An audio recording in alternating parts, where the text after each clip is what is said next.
The town of Lakeville, known for its tranquility and picturesque streets, was the perfect place for the Bennett family to live. Mark and Claire created what others considered a model marriage. Mark ran a thriving building material supply company that generated a steady income and allowed them to live in a large house with a well-kept garden. Claire was a stay-at-home mom raising their 8-year-old son, Joshua, whose world consisted of domestic duties, meetings with friends, and charity events. Their life seemed to be devoid of worries. In the mornings, Mark would go to work, leaving Claire to prepare breakfast for her son, who was in a hurry to get to school. In the evenings, the family would gather for dinner, discussing the day's events. They spent weekends together, going for walks or attending local cultural events. On the surface, it was a picture of happiness, but under the surface were unspoken thoughts. Claire increasingly felt that her life had become a predictable cycle. Although she loved Mark and cared for her son, her daily routine was depriving her of the thrill of life. She couldn't explain what exactly was missing, but sometimes she caught herself thinking that her heart was searching for something more, even though she was afraid to admit it. Mark, on the other hand, was immersed in his work. He sincerely loved Claire, but he perceived her as part of his stable world, not noticing her inner turmoil. His days were spent in a whirlwind of meetings, negotiations, and plans for the company's future. He believed he was providing his family with everything they needed, and that was enough. Their home, so cozy and warm on the outside, hid an atmosphere of silent detachment. Mark and Claire rarely talked about what was really bothering them. They lived next door to each other, but they began to feel distant. This crack in their relationship was invisible to others, but Claire felt it more and more. It was during this period, when the routine began to weigh on Claire, that she met Paul Verne, the man who would change her life forever. On that spring morning, Claire headed into town to take care of a few things.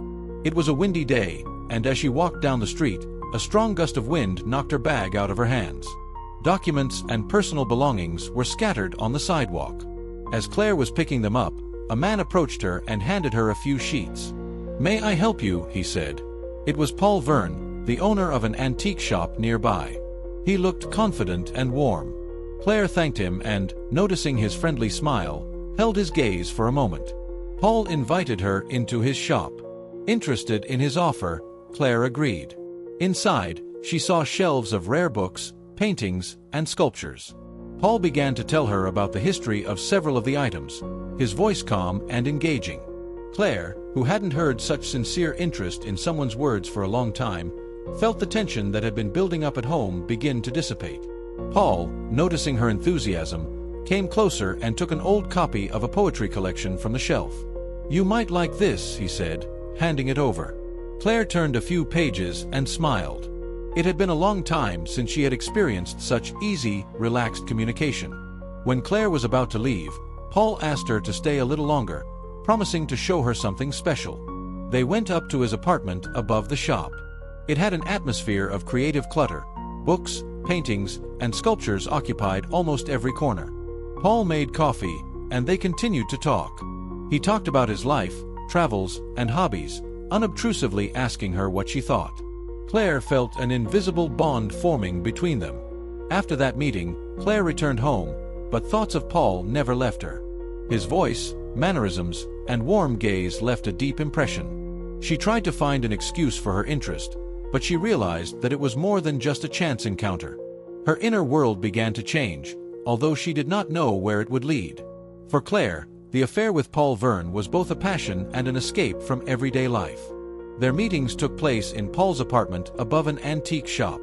In this environment, filled with books, paintings, and the light of antique lamps, Claire felt like a different person. Paul opened up new aspects of life to her: spontaneity, freedom, and a feeling of full attention to her desires that she had never experienced before. At first, Claire tried to convince herself that it was only a short-term relationship, but each meeting with Paul became more and more important to her. He was an attentive listener and knew how to talk in a way that made her everyday anxieties disappear. Paul would read her poetry and play an old piano, and these moments seemed magical to her.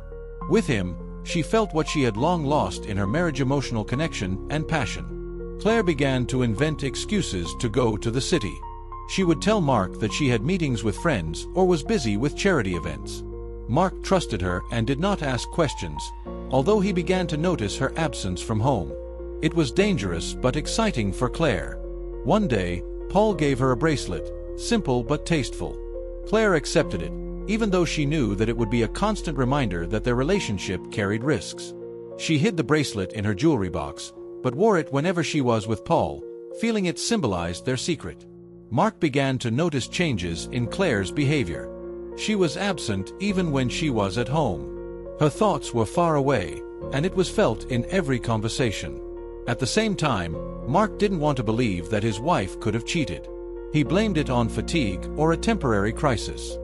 During one of their evenings with Paul, Claire realized how deeply she had gotten into this relationship. Paul asked her if she had ever thought about leaving everything behind and starting a new life. His words made her think, but she couldn't imagine how it would affect her son or their life in Lakeville. The secret affair continued, but with each passing day, the tension grew. Claire realized that sooner or later the lies would come to light. She could no longer back down, but she was overcome with the feeling that this story was inevitably leading to tragedy. One evening, when Claire went to town, Mark decided to take a look around the house. He found a bracelet in her jewelry box that he had never seen before. It was circumstantial evidence, but enough to raise his alarm. That same day, he came across a piece of paper with a phone number on it. Under the pretext of work, he called the number and found out that it belonged to Paul Verne, the owner of an antique shop. To get more information, Mark decided to contact a private detective. A few days later, the detective provided him with photos that left no doubt. Claire was spending time with Paul in his apartment. When Mark saw the photos, he felt both pain and anger. He could not believe that his wife, whom he had always supported and loved, had betrayed him. One day, when Claire was at home, Mark said he had work to do, but he went to Paul's apartment alone. Paul opened the door, and their conversation quickly turned into a confrontation. Mark accused Paul of destroying his family, and Paul, although trying to remain calm, did not hide his affection for Claire. In the midst of the argument, Mark grabbed a heavy object on the table and hit Paul. The blow was fatal. Paul fell to the floor, and Mark, realizing what had happened, was in a state of shock. He acted quickly. He wrapped Paul's body in a carpet and loaded it into the trunk of his car. Mark drove the body to a remote area outside the city and disposed of it, trying to leave as few traces as possible. When he returned home, he washed off the blood and tried to act normal, but the tension was obvious. Claire noticed that Mark had become more silent and distant, but she didn't know what was bothering him. When the police began investigating Paul Verne's disappearance, Mark did everything he could to appear uninvolved. But his conscience was nagging at him. He saw every phone call or knock on the door as a threat of exposure. Claire, who did not yet know the truth, felt that Mark was hiding something, but was afraid to ask questions. Paul Verne's disappearance quickly became a topic of local news. The police discovered that he had recently been having an affair with a married woman, but no one knew the name of the woman. There were no signs of a struggle in Paul's apartment, but the absence of his personal belongings raised suspicions that he could have suddenly left or fallen into the hands of someone who had carefully covered his tracks. Mark Bennett lived in constant fear of discovery. Every time he heard the sound of a siren or saw a police car nearby, his heart would race. He began to avoid Claire's questions, spent more time at work, and tried to act as if nothing had happened. But his unease was obvious. Claire, who continued to struggle with her feelings of loss, noticed a strange change in Mark's behavior. He had become distant, sometimes unexpectedly irritable, and his eyes were no longer so confident. One evening, when she saw Mark staring at a single point for a long time, she tried to start a conversation, but he only replied briefly that he was tired. As the police expanded their investigation, they began to gather more information about Paul's last contacts. They found witnesses who had seen him with Claire in the city, as well as a shop assistant who confirmed that Mark had visited the antique store shortly before Paul disappeared. This aroused suspicion, but there was no clear evidence linking Mark to the crime. Claire, feeling the weight of guilt over her relationship with Paul, was growing increasingly distant from Mark. She could no longer ignore the fact that her actions had led to the disaster. At the same time, she was worried that Mark was hiding something, but she didn't know how to ask questions without revealing her own guilt. One day, the police came to the Bennett's house with questions. They asked Claire about her relationship with Paul and wondered if she might know anything about his disappearance. Mark sat next to her, trying to remain calm, but his clenched fists betrayed his tension. Claire lied, saying that Paul was only an acquaintance from the store, and assured them that she knew nothing about his disappearance. After this interrogation, Mark and Claire began a conversation full of innuendo and innuendo. Claire asked him if he knew anything about Paul, but Mark answered evasively. She realized that there was now an invisible barrier between them, and that their marriage, although not broken, would never be the same again. Mark continued to carry the burden of his actions. He was constantly haunted by thoughts of how the truth might one day surface. He began to avoid even the slightest risks and limited his communication with people, afraid of saying too much. But with each passing day, his guilt grew stronger, overshadowing even his love for Claire. The police were never able to find Paul's body or enough evidence to charge anyone with his disappearance. The case was gradually dismissed, but rumors continued to circulate in Lakeville. People whispered about the Bennetts' possible involvement in the crime, although they could not prove anything. Mark and Claire's marriage became a shell. They lived under the same roof, shared the daily care of their son, but the trust that once united them was gone. Their lives became a constant reminder that the tragic consequences of their decisions would forever remain between them. Months later, the Bennetts' lives have not returned to normal. The police investigation into Paul Verne's disappearance has come to a halt due to a lack of evidence. However, this did not bring relief to Mark and Claire. They lived in constant tension, each struggling with their own secrets and fears. Mark, though he had escaped detection, could no longer find peace. The act he had considered necessary in a moment of anger now seemed unforgivable. Every news of Paul's disappearance, every casual glance from his neighbors reminded him of the risk that the truth might come out. Mark began to spend more and more time at work, justifying it to Claire with important projects, but in reality he was trying to avoid her. Claire felt that Mark was hiding something. Her guilt over her affair with Paul was plaguing her, but she didn't dare ask her husband directly about his involvement in the disappearance. She thought back to their recent conversations, full of innuendo and tension, and realized that something had changed forever. One day, Claire found an old letter written by Paul.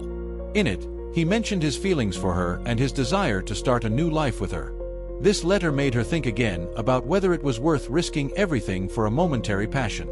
She hid the letter away, but thoughts of Paul never left her. Mark and Claire tried to maintain the appearance of a normal life for the sake of their son Joshua. They participated in his school activities together, helped him with his homework, and pretended to be okay in front of him. But Joshua sensed that something was wrong between his parents. His questions, though innocent, sometimes made Mark and Claire feel like their false stability was beginning to crumble. Rumors about Paul's disappearance and Claire's possible involvement in it did not subside. They became a topic of gossip in Lakeville, and even friends began to keep their distance. Claire felt judgmental stares when she went to the store or participated in charity events. She gradually stopped leaving the house unnecessarily, trying to avoid unnecessary conversations. One evening, when Mark came home later than usual, Claire decided to break the silence. "Mark," she said, looking him in the eye, "we can't go on like this. It's destroying us. You, me, our family. I know you're hiding something." Mark didn't answer right away. He looked away and sighed. "I was trying to protect us," he said. His voice was full of guilt and fatigue. But he hadn't fully revealed the truth, and Claire realized that this barrier between them would remain forever. The next morning, Claire decided to leave for a few days to collect her thoughts. She told Mark that she was going to visit a friend, and he only nodded silently, trying to hide his concern. She packed her suitcase, said goodbye to her son Joshua, and hit the road. During the trip, Claire felt strangely relieved. She opened the car window, feeling the wind touch her face. The burden of the past few months seemed to be receding. It seemed to her that a new beginning was possible, even if it was not entirely clear. On one of the remote roads, she decided to pull over to the side of the road to get some fresh air. The surroundings were picturesque, a field stretching to the horizon and a small forest in the distance. Claire got out of the car, leaned on the door, and closed her eyes, enjoying the moment. For the first time in a long time, she felt calm. But that moment was short-lived.